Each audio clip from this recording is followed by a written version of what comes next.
Welcome to the Two and Under podcast, the Southern Hemisphere's original Newcastle United dedicated podcast. Welcome very, very nearly to the new season. It's been a long time, feels like a long time since we've had any football to talk about. By Saturday, it will have been 76 days since Newcastle last played a competitive game, 69 days for Forest. It's been a big summer break at both clubs, plenty of incomings, especially at Forest, some outgoings as well. All of which make this match on Saturday quite unpredictable. It's difficult to know what's going to happen. I'm Jack, as usual, and with me is Keegan in Geelong. How are you doing, Keegan? Good, thanks, Jack. How are you? I'm very, very good. And special guest today, we've got Rich from Nottingham Forest Podcast. Welcome, Rich. Thanks for coming along, and welcome to Wednesday night in Australia. Thank you very much. It's still very much Wednesday afternoon where I am in Nottingham.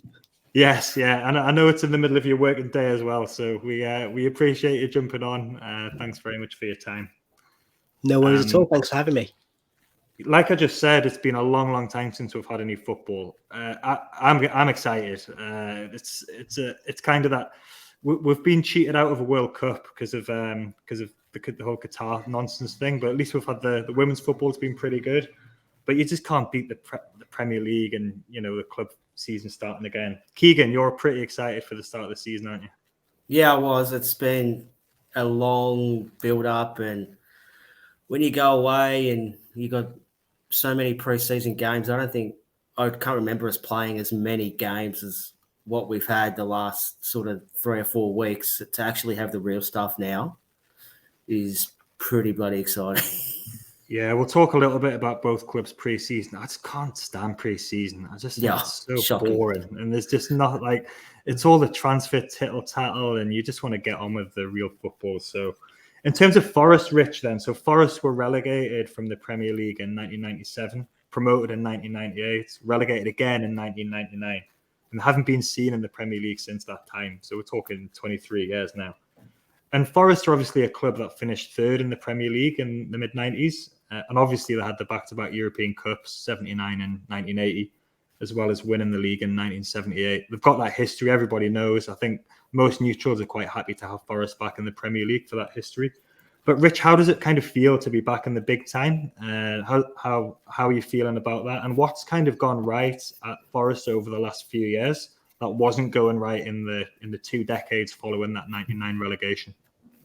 Well, the main thing is just that the Premier League is a completely different place to be compared to what it was when Forest were last there.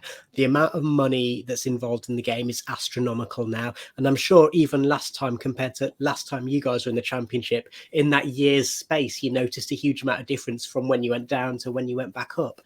So that's been reflected in the fact that, we're lucky in that we've got an owner who is willing to invest.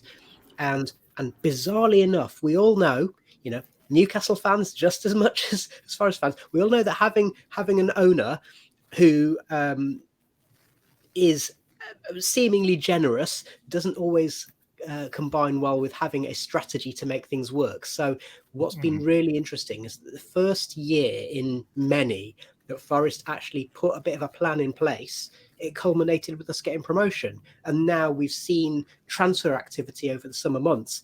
And I think at the moment we're up to 12 players in. But before everyone gets too excited, for any Newcastle fans listening, also remember we've had 19 players out. So it's not all the sort of milk and honey at City around.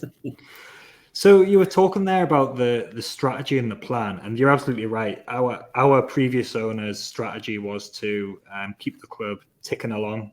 Steve Bruce famously said that, and get the Premier League money and basically advertise his main business. So what changed at Forest in terms of that strategy? Because I know that Forest have sort of consistently over that time had massive turnover of players and managers, haven't they? So what changed, and what was the strategy and the direction that led to this, this success in the last year? Okay, let's give a potted history of the last 23 years, and I'll keep this as brief as I can. Go for it. When we went down, we were under the ownership of the chairman was a guy called Irving Scholar. The owner was a guy called Nigel Ray. His main interest was Saracens Rugby Club. So there's no real Nottingham ties there. Then when we went down, we got the main investor was a guy called Nigel Doughty, who very much is a Nottingham guy, lifelong supporter, and he took over as the chairman. Now, he's one of those who was a very benevolent chap. He ploughed in millions of pounds of his own money, but they could never quite get it right. And every time they looked like they were finding a way to make things work, then something would derail that plan. So some cases, it's stuff that's out of the control of the club, like the ITV digital collapse 20 years ago. In other cases, it was making bad strategic decisions. Eventually, after I think 10 or so years of kind of swimming against the tide, Nigel Doughty kind of said, look, I've not been able to make it work. I'm going to step aside. I'm going to put the club up for sale. So we had 5 years of Kuwaiti ownership from a guy called Fawaz Al-Hassawi. What's interesting is it started off as being the Al-Hassawi family. Within a year, it was just Fawaz. And it's a bit like putting a German shepherd in charge of a children's party. You know, he might be well-meaning and he might, you know, and he'll love the food, but in terms of actually making things run well, it wasn't, you know, it wasn't going to work. And so Fawaz had to go, and eventually he did a lot of damage, not just to the club, but also to the, you know, in terms of goodwill with other clubs in the league, in terms of breaking relationships with suppliers and local businesses. And you could see that was reflected in the fact that not only was there no success on the pitch and a high turnover of managers, but you could see the attendance is going down as well. So then the current owner, Evangelos Marinakis, took over. Good pedigree, runs Olympiakos Piraeus in Greece, Champions League every year. And it took 4 years actually, before he realised that he wasn't running the club well. And you couldn't just do it the way that he does in Greece. So he got in after 4 years of things going wrong, a turnover of, I think it was something like 85 players signed in 4 years. And he got in a football man as the chief executive. So that football man is a guy called Dave Murphy. He used to be a footballer in the MLS. He was the chair at Barnsley the season that they got into the playoffs. And he's done a sterling job, and they're getting the right people in the right places. And you can see that's reflected in the transfer strategy. You can see that's reflected in the way in which they're supporting the manager. And let's be honest, the only time that you know things aren't going well is when things go bad on the pitch. So that'll be when we're under the cosh, because let's face it, we're not going to win as many matches as we did last season, and that'll be the time when, if there is any strain, it will show. But the last year the club has felt completely different to the 22 that went before it. It's funny, isn't it? You put people who know what they're doing into key positions, and all of a sudden, magically, things get a bit better, and like things start to happen. And there's big, massive clubs in the Northwest, Manchester United, who could kind of learn lessons from that strategy of actually getting football people in.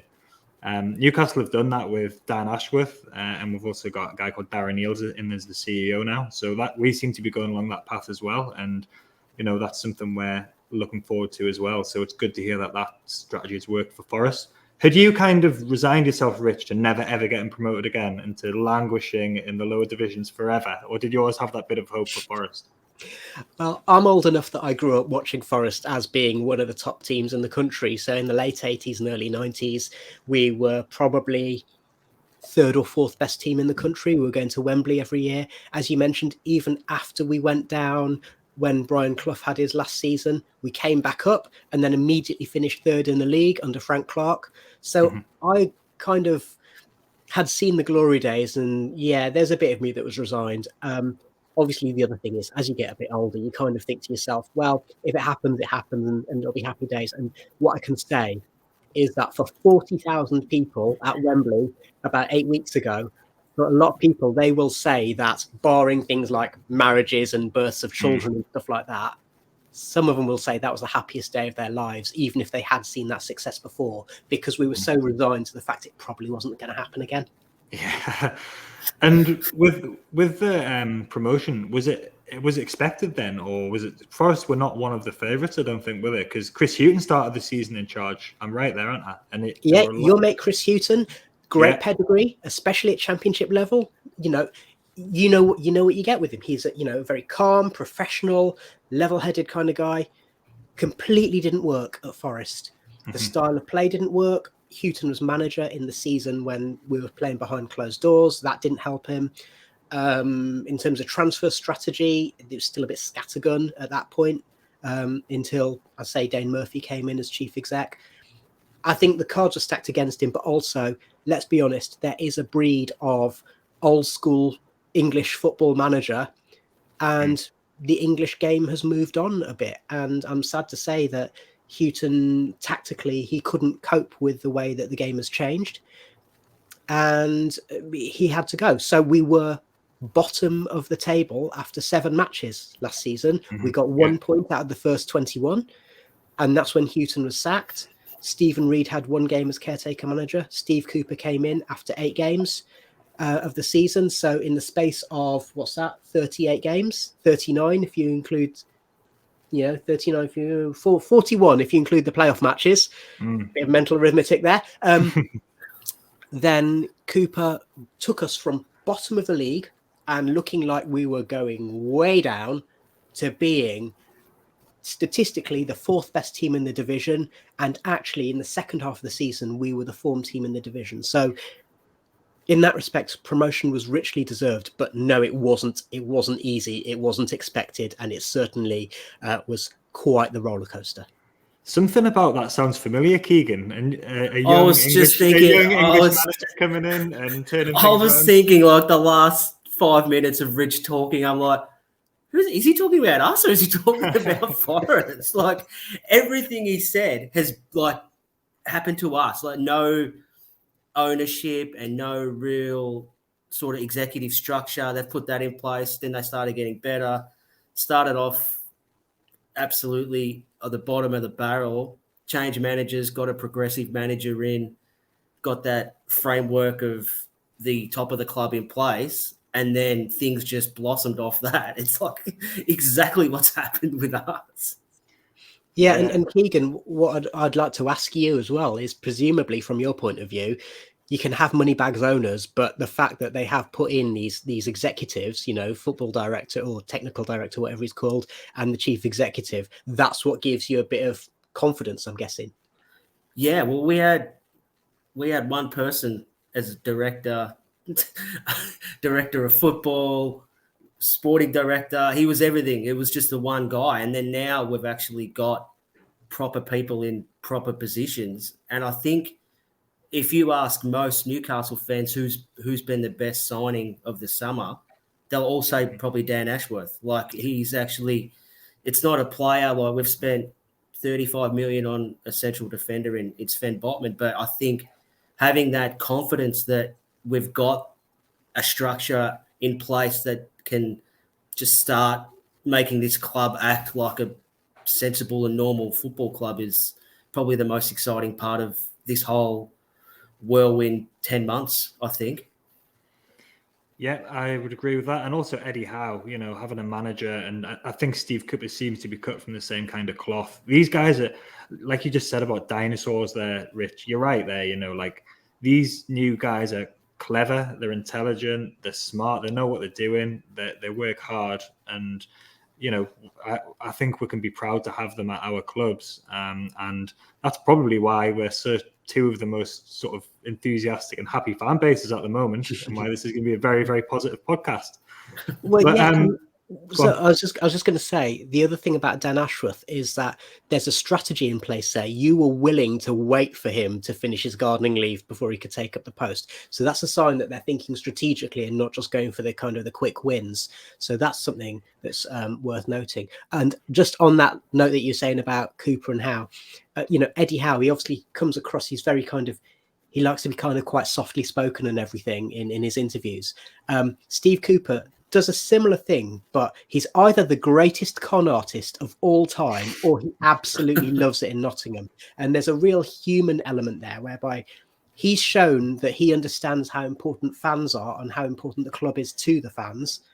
And I will also just say that one of the best bits of footage, and Tom from our podcast has this as his pinned tweet, one of the best bits of footage from the playoff final was at the end where Coops is on the pitch and you just see what's happening there. And one of his sons just runs onto the pitch and gives him a massive bear hug. And you just think, yeah, that's the guy he is.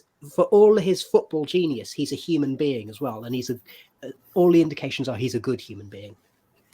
Yeah, and a good communicator, and that's so important. And somebody the fans can get behind, and you can't overestimate the importance of that. I think with the manager, and just being a good guy. Like you want your manager to be a good guy, somebody who you can like, and somebody who knows what they're doing as well. So Newcastle and Forest have definitely both got that. We're just gonna have a very, very quick short break, and we'll be back to get into the match itself. See you in a moment.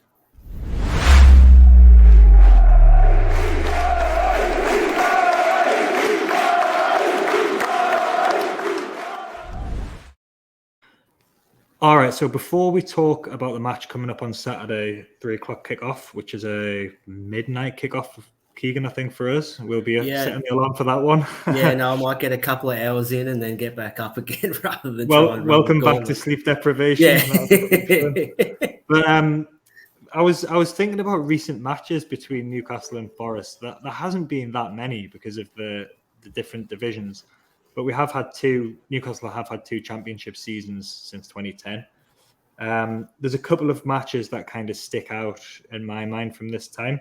I think we'll probably we'll all remember the one from 2016-17 at the City Ground. We were talking about this off air, Keegan, briefly before. What's your memory of that game? Because it was pretty painful for us. Oh, it was shocking. It was a Saturday morning for us, which was Friday night in the UK, and we were going all right, and then we played that game, and that stupid ref had sent 2 blokes off in the first half, and I was screaming at the kids and kicking the cat, and then with 2 penalties, and I'm like, this is bullshit, and they only had 9 men, and that smart ass Lansbury I just wanted to smash him in the face as well, and then we ended up losing, and then I wasn't happy that more. Because we took the lead in that game. Richie scored, and then Forest had a couple of penalties, and then I think Nicholas Bentner might have scored the winner, and we did have the 2 men sent off. Do you remember that game, Rich? You might be at that one. Well, when you said about what was memorable matches between our 2 clubs, I immediately thought you're going to mention the Henry Lansbury game. Even to us fans who had him for like 3 years, it's like, the Henry Lansbury game against Newcastle. And you know that it's been a bad day for you when Nicholas Bentner scored the winning goal or the decisive goal, because let's be honest, he didn't have the best time in a red shirt at the City Ground. He scored against us for Sunderland as well at one point. So it wasn't. We don't have nice memories of Nicholas Bentner.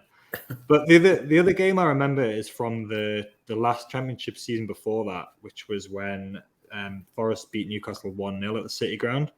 And I remember that one because the guy next to me was so drunk that he thought that we'd already scored when we hadn't scored previously because we'd scored a goal that was disallowed. And then Forest scored and we're like, oh, we've lost. And he's like, what? No, it's 1-1. What are you talking about? But yeah, there was that one, which was a good day out in Nottingham. But the football, once again, did its best to ruin a weekend away. And the other one was the return game that season when Jose Enrique scored his one and only goal for Newcastle at St James's Park. And I think there might have been a couple of League Cup games as well. Rich, do you remember any of those or anything that's happened? I'll be honest, okay. League Cup games do kind of swing by in my memory. But yeah, it's only a couple of years ago, I think, that we played you. And did one of your fringe? It might have been someone like Rolando Aarons or someone scored, I think. So that probably says it all, doesn't it? Yeah, there was one where that went to extra time, and I think Colaccini might have scored or something. But I think Forest won that game. I don't know. I've kind of blocked that out as well. But basically, there hasn't been any games between the 2 teams, like sort of significant games, certainly in the Premier League, obviously since 1999. But Newcastle fans will always remember Ian Woan scoring in '96 and breaking our heart when we were going for the title. But yeah, it'll be good to to play against Forest again. I think I said at the top that Forest seem to have a lot of goodwill from neutrals because, especially of a certain age, because of the success they had and the Brian Clough and everything. So do you kind of feel that, Rich, as Forest fans, that affection that neutrals have for Forest, at least until we play them?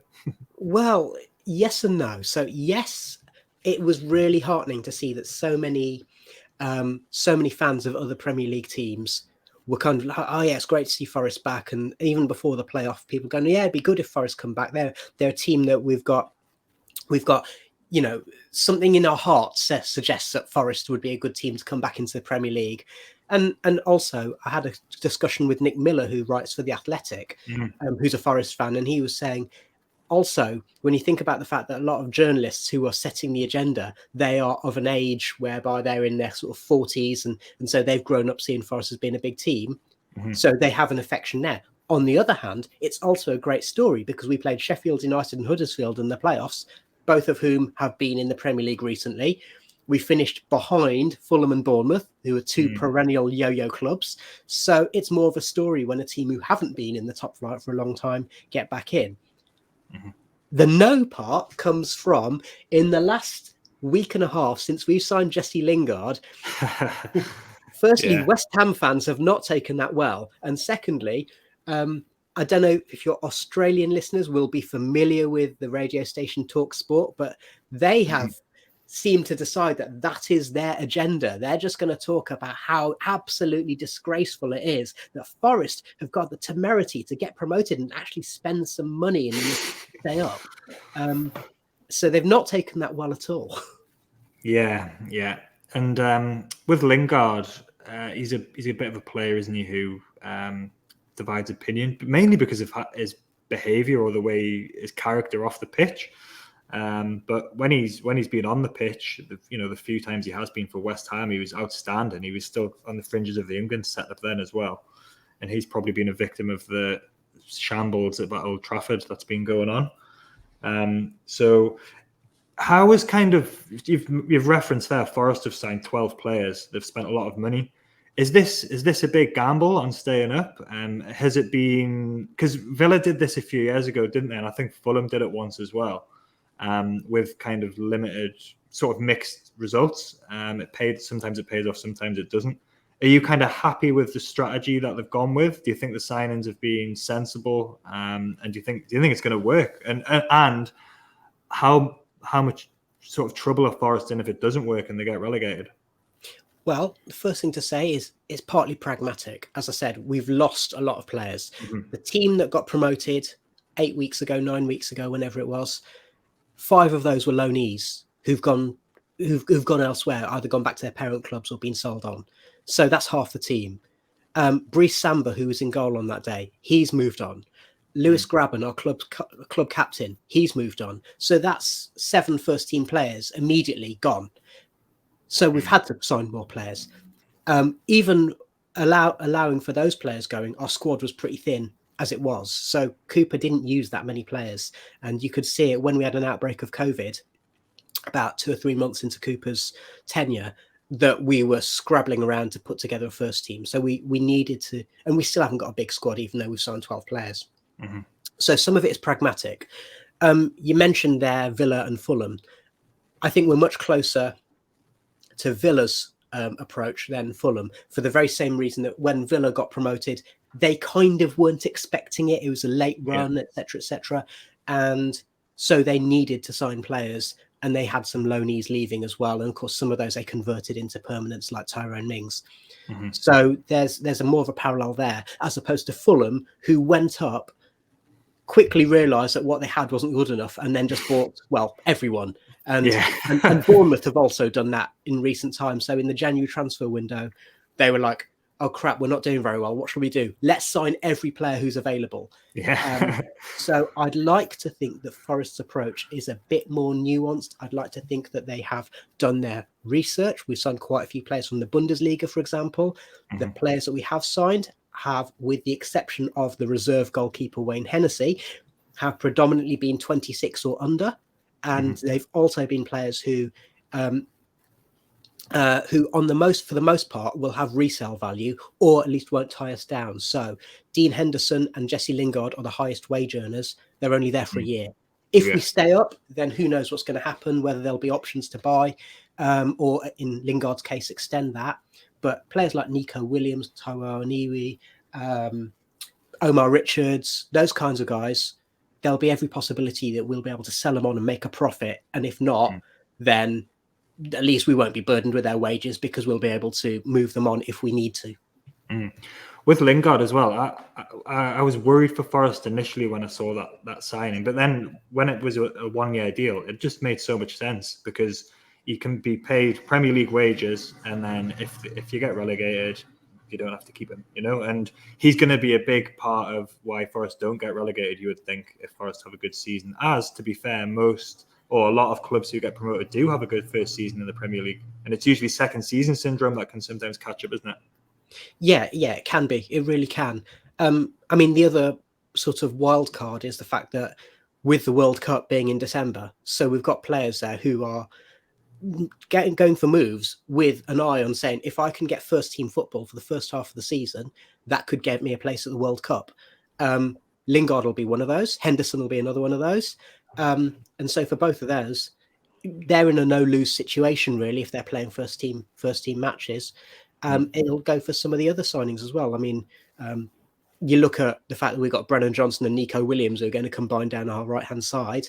If they can be in good form leading into the World Cup, even if it is a difficult season for the club, then they'll both be laughing, and they're going to be playing.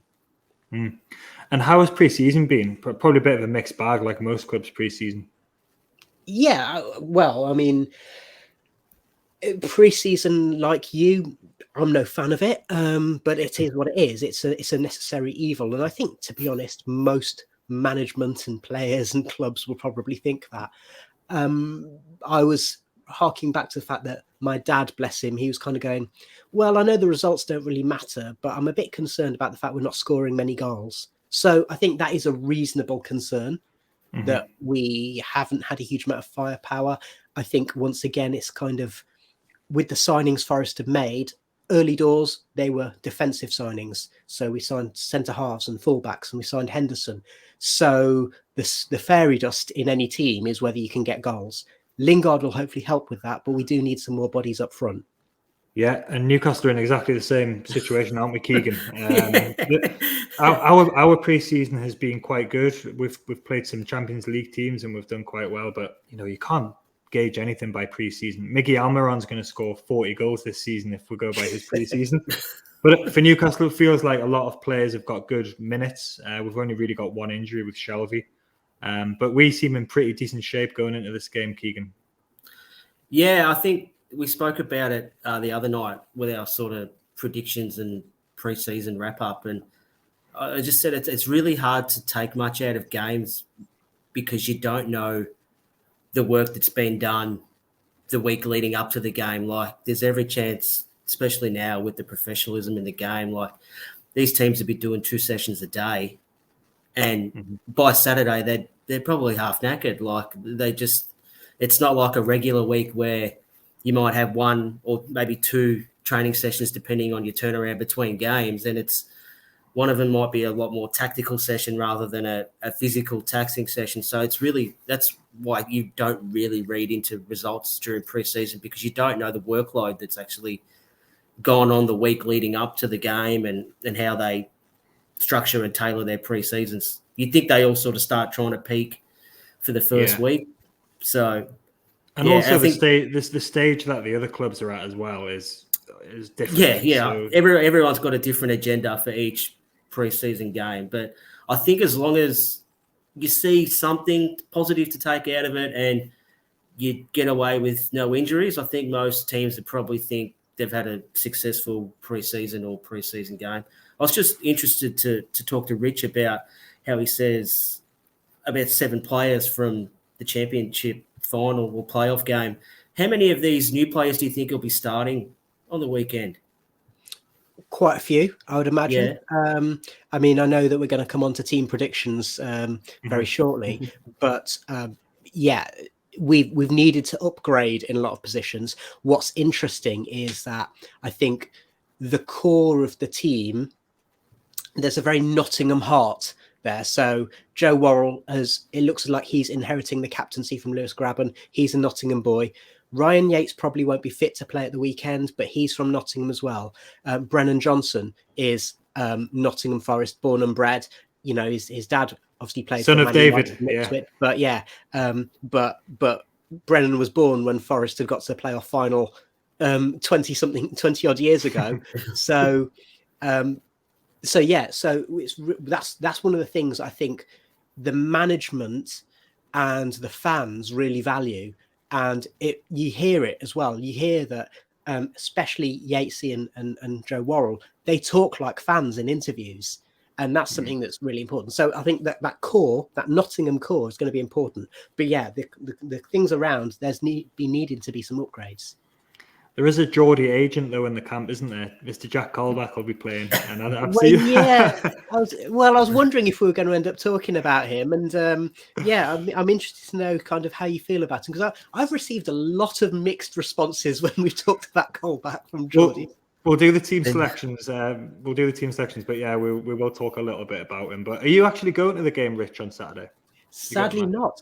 Tickets are like gold dust for Forest fans. Even home ticket. We've got a ground which holds less than 30,000 people. So even home matches, it's going to be difficult to get tickets. Away matches are nigh on impossible, to be perfectly honest. Tom from our podcast, he is going to be going, and he's going to be contributing to our match report on Sunday. And I think Jack and Keegan, you guys have very kindly agreed to supply something for us from the Jordan perspective, haven't you? So we're going to have a man at the ground. All right, tell him to take his oxygen tank, because he's got to climb all those steps to level 7. Locate the nearest defibrillators up on level 7 when you get up there. Let's get on to the predicted team selections. This is probably the most difficult one we'll do this season, because of the fact it's the first game of the season. There's a few new signings, but Keegan, can you kind of take us fairly quickly through the Newcastle team and how you think we might line up, and what were the debates in this one? It's pretty much as expected for the most part. I think Pope will get the nod over Dubravka. Trippier obviously speaks for himself. So I done this yesterday, and then today I had second thoughts on a few positions. So I had Shah and Botman, but I mean, they could easily be Byrne in there as well. I'm not sure which way they'll end. They haven't played together, I don't think, in pre-season, or they haven't started together. So probably it will be Byrne and Shah. Yeah. So I'm not sure. Target and Trippier are probably the first two picked on the team sheet. I went with Longstaff in the midfield over Willock. I just feel with the first game is a helter-skelter, and it doesn't matter who you're playing. Like, statistically, Forest are meant to probably be the worst team in the Premier League coming through the playoffs, but anything can happen. Like the first week always throws up really strange results, and games are just going to be mad. And now they've got the what do they call it? The mad ball now. So as soon as you kick a ball in the crowd, you can grab the next one and start going. I just went with Longstaff for his more like tenacity and ability to get around the pitch and put a tackle in and stuff like that. Over Willock. I think Willock can be a really valuable sort of player to come on maybe around the 70, 75-minute mark when the game's a bit stretched and everyone's going to be gassed, and his running ability as well, I think, can come in really handy towards the end of the game. I went with, Miggy, just purely for his pre-season. I mean, it'd be pretty hard to miss out on a game after the pre-season he's had. And, ASM and Wilson up top picked themselves as well. So, I think Longstaff and Botman are probably the two who could potentially not play in the first game. But, we'll find out an hour before kickoff, won't we? And there's even a chance that Elliot Anderson could start. He's if you don't know him, Rich, he's one of our young players. He was on loan at Bristol Rovers, and he had a bit of a fairy tale there, and we're quite excited about him. He's a 20-year-old, so he's in and around things as well. Anything there, Rich, that kind of stands out as particularly concerning for Forest? Well, I mean, obviously, you've got two wildcard players in St. Maximin and Almiron, aren't you? Haven't you? So players who can either disappear or be absolutely devastating. So that will provide an interesting test for our new wing backs, especially with Almiron if he's on form, because Harry Toffolo is going to play left wing back for Forest, and he is probably better going forward than defensively. So that could potentially be a test. And it's interesting you mentioned the possibility of Willett coming on as a bit of a super sub to inject some energy and fresh legs. I think we're going to have something similar in our team as well. All right. And I don't know if you've seen much of Bruno Guimaraes, but he really is a world-class footballer. So I think for the Forest players coming into the Premier League for the first time, that's a good introduction to the kind of quality that Forest will be coming up against. And he really transformed our season when he came in. Yeah, I'm waiting for your mate Jack Colback to put a reducer on him in the first 10 minutes. He'll injure him, break his leg or something. Right, let's look at the Forest team then. So how kind of sure are you that this is going to be the team? Or is the kind of, is the uncertainties about this? It kind of selects itself, to be perfectly honest. So at left back, I think Omar Richards probably has been signed to be our first choice left wing back, but he's injured. So Harry Toffolo will get the nod. In the middle of the park, Colback and O'Brien I've put there. It's not ideal because they're both lefties. In an ideal world, we'd have Ryan Yates available, and we've just signed Aurel Mangala. So that's the one that I'm not so certain about. Will Mangala be chosen? Or will Steve Cooper want to give him a little bit of time to bed in? We've seen Cooper do both things, where some players he's put them straight in and they've been effective, and other players he's chosen to hold fire. But Mangala, don't be surprised if Mangala comes in and it would probably be at the expense of Jack Colback. The other one that's maybe less certain is in the centre-back position. So Worrell and McKenna are likely to play. Moussa Niakate looks like an absolute Rolls Royce of a defender, but he did miss the last pre-season match, which I'm assuming was a precaution. If he's fit, I think he'll play. But if not, then we've got the veteran centre-back Steve Cook, who was a really important part of how we got over the line last season, and he'd probably play in the middle of that back three. Is this formation new for Forest then, or were they playing this last season with the wing-backs? No, this was the secret of our success last season. So there were a few matches where they reverted to 4-2-3-1, either at the beginning or during the match. But yeah, this three at the back, and you'll notice it's a 3-4-1-2. So that position that Lingard occupies is actually a really important one in terms of Forest being creative. Last season, that was Philip Zinkernagel, who was on loan from Watford, has now moved on to Olympiacos. And the criticism of Zinkernagel was sometimes he was a little bit ponderous and a little bit slow, but he also got a significant number of assists and goals. So if Lingard can sprinkle his fairy dust on that role, then that could be a really pivotal one for Forest. All right, and Jack Colback played left back, didn't he, for Forest quite a lot last season? Yeah, we had Max Lowe on loan from Sheffield United playing left wing back last season. Max missed about half a season, maybe a little bit more. So Colback was pressed into action as an emergency left wing back. And so we played much of the season with Ryan Yates and James Garner, who was on loan from Man United in the middle of the park. Now, Garner, I think we'd all love him to come back to Forest, but because we've got Henderson on loan already from Man United, there's all these loopholes. You'd need to sign him on loan with an agreement to buy, or you'd need to actually sign him permanently. And Man United probably aren't going to make a decision on that for a while yet. So it makes sense to have Colback as the kind of the steady old head playing as in the number 6 role. And certainly, I don't think he's got the legs to play left wing back in the Premier League anymore. I must admit that when I saw this team, that name jumped out straight away. And Colback, he signed for us on big wages because it was a free transfer. He's a Geordie, but he obviously played for Sunderland. But Keegan, were you kind of similar with this lineup that name jumped out straight away? The Ginger Perlo, who just jumps. It's the first player I went, is he still there? But yeah, when you said he's not got he's lost a yard of pace for the Premier League. He probably lost it when he played with us as well. Yeah, I mean, I'm not sure he ever had it in fairness. I was going to say, I don't think he's been renowned for his pace over his career, but he's a Premier League player again, so good on him. He's got good experience as well, and that's probably going to be important. He's got decent Premier League experience, so you can't kind of put a value on that as well when you come up. When how many other of these players have got Premier League experience? Probably only maybe Henderson, Williams, and Lingard. Is that right? Mm-hmm, pretty much, yeah. So you can't. It's a valuable thing to have. So let's hope that for Forest, that he does do well this season. But let's hope it starts after the match. He's probably going to get an interesting reception. Yeah, and also Keegan, as you called him, giving him his nickname of the Ginger Pirlo. For any of your fans who haven't seen it, go on YouTube and look up Jack Cole back goal versus West Brom, because I still to this day have no idea if he meant it, and he says he did, but he was also laughing as he said it. But whether he meant it or not, it's an absolute thronker. It was one from like the far wing, wasn't it? And it was like he's basically on the touchline, level with the edge of the box, and the ball comes over his shoulder. It doesn't even let it bounce. He just kind of straight away just swings at it. And I'm pretty certain it was a cross, but it went top corner and is a total thunder bastard. There you go, the Ginger Pirlo. It's true. The name's true. Absolutely. Doesn't lie.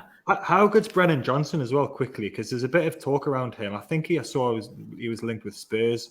I know he's chosen to play for Wales because he could have chosen to play for quite a few different countries. But how good is he, and is he going to make a step up? If Forest hadn't got promoted, Brennan Johnson would still be playing in the Premier League. That's without a doubt.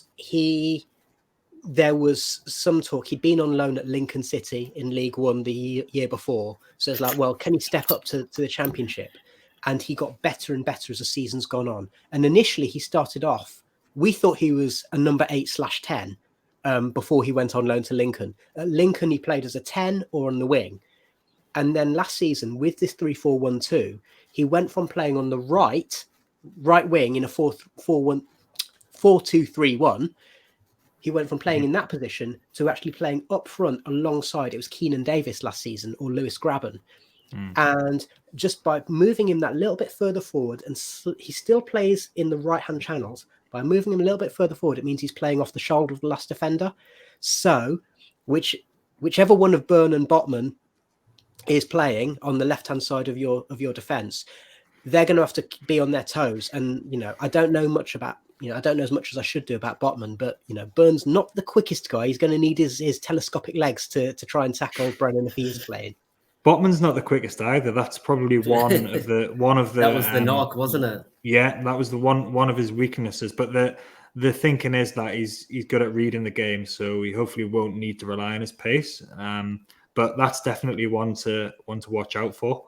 Right, let's have some predictions then. This is quite difficult. It's the first game of the season, and it's a promoted team, and it's a rejuvenated Newcastle at St James's Park. Keegan, we're the home team. What's your thinking for this? What's your prediction for this game? I'm going to say a 2-0 win, but a late second goal when Forest are chasing the game, trying to force an equaliser. Right, I think that it's going to be tight. Both teams, like you just said, can struggle to score goals. So I think it might be a 1-0 for Newcastle. And I would be very, very pleased with that, just to get 3 points on the board and not for it to take 15 games for us to win a game this season. Yeah. Rich, what's your thoughts? Right, so two things. Firstly, I hate making predictions. And secondly, no, I can't agree with you on that. So I'm going to go for a 1-1 whereby we mostly keep it tight. Yes, you have that injection of pace and madness from one of your wings that creates a chance that you score, and then a late equaliser from Lingard, I reckon. All right. And who's Forest's first home game? I think it might be Liverpool, is it, or Arsenal? Or something? No, it is against West Ham, Jesse Lingard's nemesis. Oh, right. So the Lingard derby first. Yeah, and for the Forest fans, that's probably the real one. The first game at home, is it? And it's probably been picked for TV, has it? Everyone's excited. Yeah. We've got quite a few games on telly in the first few weeks, and that is the first one. So I think it's very much the big time back at the City Ground. All right. Well, I know that you've got to get back to work and we've got to get to bed. So thanks very much, Rich. We really appreciate you taking time out of your day, giving us a bit of insight into Forest there. Thanks, and we'll speak to you after the match on Sunday. We will do, yeah. I'll be in touch about that. Cheers, Rich, and thanks, Keegan. I'll see you later. No worries. Thanks, Jack. Thanks, Rich. Bye.